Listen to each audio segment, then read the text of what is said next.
Nabi Yahya juga bagi tahu, selepas aku nanti akan datang satu orang yang lebih hebat daripada aku, sehingga kan aku nak membungkuk, nak tolong betul tali kasut ni pun aku tak layak. Punya tingginya darjat orang tu. Jadi orang Kristian kata yang nak mai tu Nabi Isa lah. Tapi selepas tu memang Nabi Isa datang sungguh, jumpa dengan Nabi Yahya. Nabi Yahya tak bungkuk pun. Jadi dia bukan cerita pasal Nabi Isa, dia cerita pasal satu orang yang lebih hebat daripada Nabi Isa. Itulah dia Nabi Muhammad. Cerita semua ni ada dalam kitab Bible.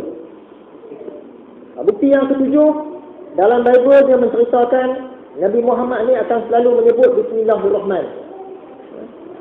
Bismillahirrahman. Dia selalu sebut kemurahan tercurah pada bibirnya. Bukti yang ke-8,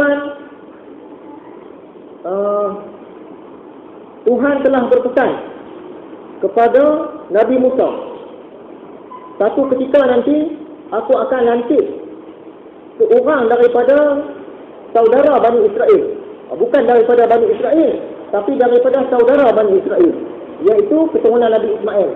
Akan lantik satu orang lagi yang serupa macam Nabi Musa. Siapa dia? Nabi Muhammad.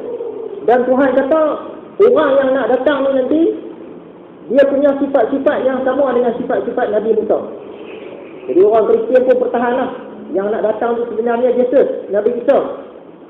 Tapi apabila dibandingkan sifat-sifat ni, ternyata sifat Nabi Musa lebih banyak sama dengan sifat Nabi Muhammad. Dan bukti yang terakhir, dalam kitab Bible sendiri ada diceritakan tentang Madinah, tentang orang-orang Ansar yang akan menyambut kaum Muhajirin daripada Mekah. Lepas tu cerita tentang perang Badar pun ada dalam kitab Bible. Gitulah 9 bukti yang kita bagi dalam kuliah yang lalu. Semuanya kalau kita gabung-gabungkan menceritakan tentang Nabi Muhammad dan Islam. Dan semestinya lah kaum Yahudi dan Nasrani masuk agama Islam. Sepatutnya agama Yahudi, agama Kristian ni tak ada dah. Semua pakai masuk Islam. Tapi disebabkan mereka tak mau ikut apa yang ada di dalam kitab suci mereka. Sebab tu dia tak mau. Baiklah. Sekarang kita tengoklah, apakah langkah-langkah kaum Yahudi dan kaum Nasrani yang akan diikut ataupun sedang diikut oleh orang Islam hari ini. Kalau dari segi sosialnya kita pun fahamlah. Benda tu kita sendiri pun tahu. Orang yang di barat sana duduk tepi pantai pakai seluar dalam saja kita pun ikut. Hanya tu kita pun tahu. Orang di sana minum arak, kita pun ramai minum arak. Kita pun tahu. Jadi antara perkara yang pertama yang dilakukan oleh orang-orang Yahudi dan Nasrani, yang kemudiannya diikut oleh orang-orang Islam, ialah menolak isi kitab suci. Orang Bani Israel dulu, sebahagian daripada isi kitab Taurat tu dia buang. Dia tak mau terima, tak mau pakai. Bahkan cakap Nabi Musa yang hidup masa itu pun dia tak mau pakai dah. Dan kaum Kristian pun macam tu juga. 300 tahun selepas Nabi Isa, zaman Nabi Isa, mereka kumpul semua buku-buku yang dikatakan kitab Injil. Kumpul lah seberapa banyak. Kemudian pemerintah pilih yang mana Injil yang sesuai dengan kehendak aku, sesuai dengan kedudukan politik aku, pemerintah Rom zaman tu. Jadi Injil-Injil yang lain ni dia buang semua, bakar, dan pilih 4 saja. Sampailah hari ini umat Kristian berpegang pada 4 Injil tu. Yang lain semua dia bakar. Sepatutnya kena simpanlah semua tu. Tak dia bakar. Jadi ringkas ceritanya, orang Yahudi dan Nasrani ni isi kitab suci mereka pilih-pilih.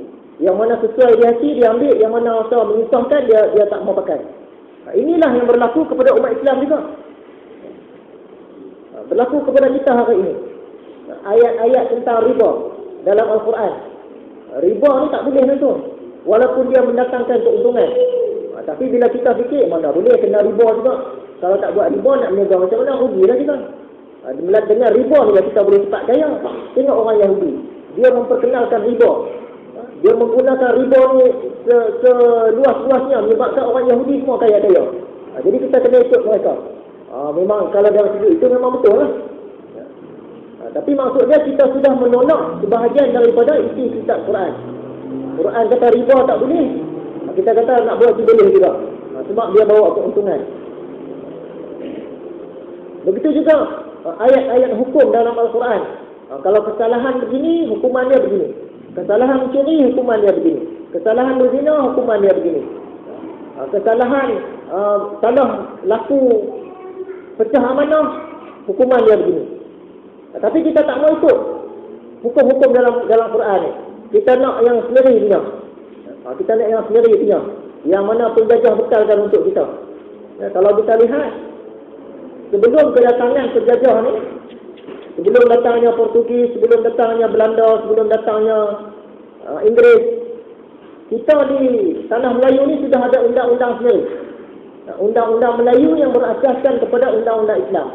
Kita tengok kerajaan Melayu Melaka, Kesultanan Melayu Melaka, mereka menggunakan undang-undang Al-Quran. Menggunakan undang-undang Al-Quran.